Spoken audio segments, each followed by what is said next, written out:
مصروف ہیں۔ جب آپ نے دیکھا کہ مکہ کے لوگ میری قدر نہیں کر رہے، مکہ کے لوگ مسلمان نہیں ہو رہے، تو حضور نبی پاک صلی اللہ علیہ وسلم نے سفر طائف 130 کلومیٹر، تقریباً 140 کلومیٹر، 50 دن کا یہ سفر تھا کہ حضور علیہ السلام اپنے خادم حضرت زید بن حارثہ رضی اللہ تعالی عنہ کے ساتھ طائف میں اسلام کی دعوت دینے کے لیے تشریف لے جا رہے ہیں۔ اللہ اکبر۔ طائف کے 3 سردار تھے، اور کتابوں کے اندر لکھا تینوں بھائی تھے۔ 3 سردار تھے، تینوں بھائی تھے۔ حضور علیہ السلام ان کے سامنے گئے، ایک ایک کو فردن فردن اسلام پیش فرمایا، لیکن تینوں نے انکار کر دیا۔ میرے اور آپ کے پیارے محبوب علیہ السلام عوام کے اندر گئے، طائف کی آبادی کے اندر گئے، اور وہاں جا کر آپ نے اسلام پیش فرمایا۔ تو کسی نے خبر دی تینوں سرداروں کو کہ آپ نے تو اس ہستی کو تسلیم نہیں کیا، لیکن طائف کے لوگوں کے اندر حضور کی محبت بڑھنے لگی ہے۔ تو انہوں نے حضور علیہ السلام کے پیچھے نوجوان اوباشوں کو پتھر پکڑا کر لگا دیا۔ اب یہ کیسا منظر ہوگا کہ طائف کے سفر میں سرداروں نے نوجوان بدماشوں کو حضور کے پیچھے لگا دیا، اور پتھروں کی بارش ہو رہی ہے۔ اتنی بارش ہوئی کہ حضور علیہ السلام کے پاؤں مبارک خون سے، آپ کے نالین مبارک جوتے خون سے بھر گئے، آپ کا بلڈ پریشر لو ہونے لگا۔ آپ بیٹھتے زمین پر تو وہ ظالم آپ کو کھڑا کرتے اور پھر مارنا شروع کر دیتے۔ نبی پاک صلی اللہ علیہ وسلم اسی انداز اور اسی حالت میں تشریف لے جا رہے ہیں۔ سامنے دیکھا حضرت زید بن حارثہ رضی اللہ تعالیٰ عنہ، ایک باغ ہے، مختلف چیزیں اس کے اندر ہیں، انگور ہیں، کھجوریں ہیں۔ یہ عتبہ بن ربیعہ کا باغ ہے، حضور علیہ السلام کا رشتہ دار ہے، اور غزوہ بدر کے اندر اس کے ہاتھ میں کفر کا جھنڈا تھا، ابھی بھی یہ کافر ہے۔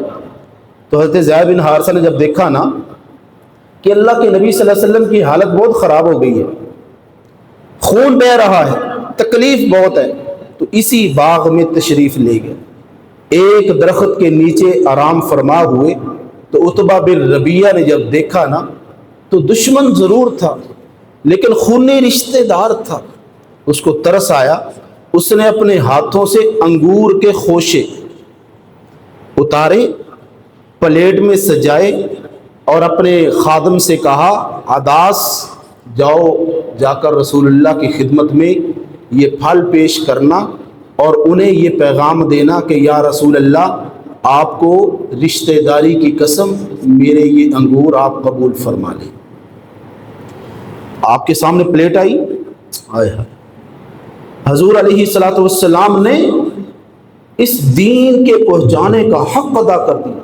آپ نے ایک دانہ توڑا خوشے سے، ابھی کھایا نہیں۔ آپ نے فرمایا، عداس آپ کا نام کیا ہے؟ عرض کی، سونیا میرا نام عداس ہے۔ آپ کہاں کا رہنے والے ہو؟ عرض کی، اے اللہ کے نبی، یہ تو میں کہہ رہا ہوں نا، اس کو کیا پتا تھا کہ اللہ کے نبی؟ تو وہ کہنے لگا، اللہ کے نبی میں عراق کا رہنے والا ہوں۔ آپ نے فرمایا، عراق میں نے دیکھا تو نہیں، لیکن عراق کی کون سا مقام، کون سی جگہ ہے؟ تو وہ کہنے لگا، اللہ کے نبی میں نینوا کا رہنے والا ہوں۔ آپ نے فرمایا، اچھا، نینوا میں تو میرے بھائی حضرت یونس علیہ السلام تشریف لائے تھے نبی بن کر۔ تو وہ حیران ہو گیا، اس نے کہا، حضرت وہ آپ کے بھائی تھے؟ آپ نے کہا، ہاں، وہ نبوت کے اعتبار سے میرے بھائی تھے۔ جس طرح اللہ نے ان کو نبوت عطا فرمائی، اسی طرح اللہ نے مجھے نبوت بھی عطا فرمائی، اور مجھے خاتم النبیین بھی بنایا ہے۔ میں امام الانبیاء، وجہ تخلیق کائنات، ہادی کون و مکاں ہوں۔ بس یہ بات سننی تھی کہ عداس حضور کے قدموں میں گر پڑا اور کلمہ پڑھ کر مسلمان ہو گیا۔ خون بہہ رہا ہے، طبیعت خراب ہو رہی ہے، پسینے ٹھنڈے آ رہے ہیں، لیکن قرآن کی دعوت دے کر عداس کو مسلمان کیا جا رہا۔ اللہ! عداس کسی اور چہرے کے ساتھ آیا، اور جب اسلام قبول کیا، کلمہ پڑھا، واپس گیا تو مالک نے کہا عداس سچ سچ بتا کیا کر کے آیا ہے؟ تیرا چہرہ وہ نظر نہیں آتا جو تو چہرہ لے کے گیا تھا، تیرا چہرہ وہ نظر نہیں آتا جو تو لے کے گیا تھا، اب تیرے چہرے اور پیشانی پر مجھے نبوت کا نور، حضور کے کلمے کی طاقت نظر آ رہی ہے۔ تو عداس نے کہا ہاں عتبہ بن ربیعہ، میں نوکر ضرور ہوں، میں خادم ضرور ہوں، لیکن میں ضمیر فروش نہیں ہوں۔ واقعتاً حضور علیہ السلام امام الانبیاء ہیں، میں آپ کے ہاتھ پہ کلمہ اسلام پڑھ کے مسلمان ہو چکا ہوں۔ پھر میرے حضور علیہ السلام نے نا یہاں اسی درخت کے نیچے آپ نے دعا فرمائی، انما اشکو بثی وحزنی الی اللہ، اللہ آج میرا شکوہ، میرا تیرے سے کچھ کہنے کو دل کر رہا ہے۔ حضور اس وقت کتنے دکھی ہوں۔ علماء نے لکھا ہے 2 مرتبہ اللہ کے فرشتے آسمانوں پہ روئے ہیں، 2 مرتبہ۔ ایک مرتبہ حضرت ابراہیم علیہ السلام جب اپنے بیٹے اسماعیل علیہ السلام کے ہاتھ اور پاؤں باندھ کر ذبح فرما رہے تھے تو فرشتے حیران پریشان زار و کتار رو رہے تھے، اللہ یہ ماجرا کیا ہے؟ اور ایک مرتبہ جب طائف کی وادی میں میرے اور آپ کے پیارے محبوب علیہ السلام کو پتھر مار مار کر آپ کو لہو لہان کیا۔ کیوں رو رہے تھے؟ اس لیے کہ یا اللہ یہ کون سا منظر ہے کہ وہ ہستی، وہ پیارے محبوب جن کو الف نے اللہ کا پیارا کہا، بے نے بے سہاروں کا سہارا کہا، تا نے تاجدار نبوت کہا، پا نے پاسبان دو عالم کہا، جیم نے جنت کا ضامن کہا، ہا نے حبیب خدا کہا، خے نے خار الورا کہا، را نے رحمت للعالمین کہا، زا نے زمین و آسمان کا امام کہا، سین نے سرور کائنات کہا، شین نے شاہ 2 جہاں کہا، صاد نے صادق و امین لقب والا کہا، زاد نے زامن جنت کہا، طا نے طٰہٰ کی سیرت والا کہا، زا نے ظلمتوں کو مٹانے والا کہا، عین نے عبادتوں کا طریقہ بتلانے والا کہا، غین نے غلاموں کو آزادی دلانے والا کہا، فا نے فخر و تمنا کی تصویر کہا، لام نے لطف و عنایت کا بہکر کہا، نون نے نورانی زلفوں والا کہا، واو نے وجہ تخلیق کائنات کہا، ہا نے ہادی کون و مکاں کہا۔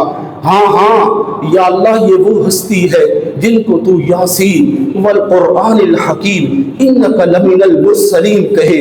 اللہ یہ وہ ہستی ہے جن کے چہرے پر تو والضحیٰ واللیل اذا سجا کہے۔ اللہ یہ وہ ہستی ہے جن کے شہر کے بارے میں تو لا اقسم بہذا البلد وانت حل بہذا البلد ووالد وما ولد فرمائے۔ اللہ یہ وہ ہستی ہے جن کی آنکھوں کے بارے میں تو ما زاغ البصر وما طغى فرمائے۔ اللہ یہ وہ ہستی ہے جن کی شان کے بارے میں لقد کان لکم فی رسول اللہ اسوۃ حسنہ، یہ وہ ہستی ہے جن کے بارے میں تو قرآن میں فرمائے لقد من اللہ علی المؤمنین اذ بعث فیہم رسولا۔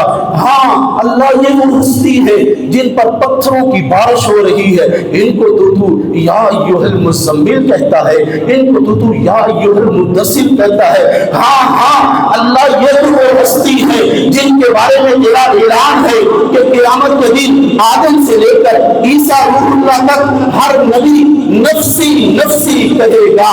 یہ وہ ہستی ہے جن کی زبان مبارکہ پہ امتی امتی کے الفاظ آئیں گے، اور محمودہ ان کو آپ مقام محمود عطا فرمائیں گے۔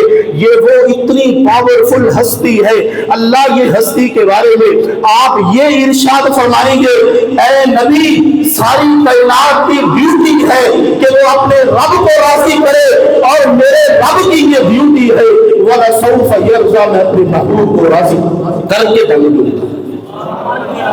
ساری کائنات اللہ کو راضی کرتی ہے، اے محبوب آپ کی ذات یہ ہے، میں آپ کو راضی کروں گا۔ سر اٹھا، مانگ، کیا مانگتا ہے؟